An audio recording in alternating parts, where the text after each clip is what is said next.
মহাভারতের একটি অত্যন্ত গুরুত্বপূর্ণ অঙ্গ হল শ্রীমদ্ ভগবদ গীতা।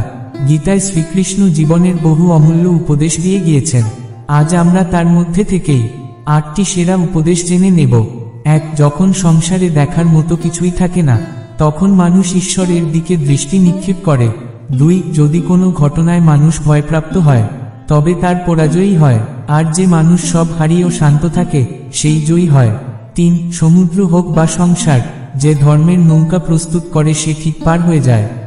4. সময় কখনো মানুষের নির্দেশিত পথে চলে না, মানুষকে সময়ের নির্দেশিত পথে চলতে হয়।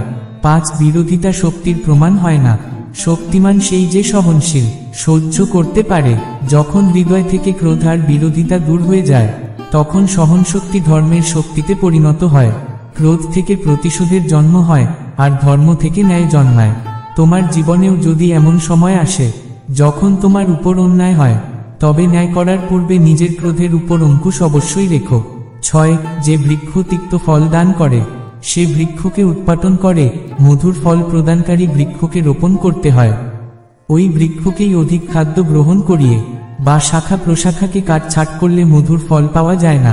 ভবিষ্যৎকে শুদ্ধ করার জন্য এই অশুদ্ধ বর্তমানকে ধ্বংস করা অনিবার্য। ভবিষ্যতের উদীয়মান সূর্যের প্রথম কিরণকে দেখো, যা সবার জন্য প্রতীক্ষা করছে। 7. প্রেম উন্নতি দেয়, উচিত অনুচিতের জ্ঞান দেয়। প্রেম আর মোহের মাঝে পার্থক্য থাকে, বাস্তবে যা প্রেম তা কোনো মোহ নয়। প্রেমের জন্ম করুণা থেকে হয়, আর মোহের জন্ম অহংকার থেকে। প্রেম মুক্তি দেয়, মোহ আবদ্ধ করে। প্রেম ধর্ম, আর মোহ অধর্ম। 8. যখনই মানুষের জীবনে কোনো বিরূপ পরিস্থিতি আসে, মানুষ তখনই ঈশ্বরের কাছে প্রার্থনা করে, ঈশ্বরের সম্মুখে মিনতি করে, যেন সে পরিস্থিতি থেকে নিস্তার পায়। কিন্তু এই প্রার্থনার বাস্তবিক রূপ কেমন হয়?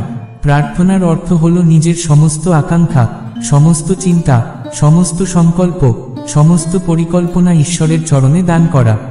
অর্থাৎ নিজের কর্মের ফল কি হবে সেই নিয়ে চিন্তা না করে ধর্মের অনুরূপ কর্ম করা।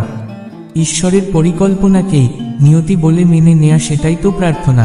বাস্তবে কর্মই জীবন, আর ফলের প্রতি মোহ না করাই সত্যিকারের প্রার্থনা। যে প্রার্থনা কর্মের পথে বাধা হয়ে দাঁড়ায়, মানুষকে কার্যই করতে না দেয়, সেটা প্রার্থনা না পরাজয়। জয় শ্রীকৃষ্ণ। সকলের মঙ্গল করো প্রভু।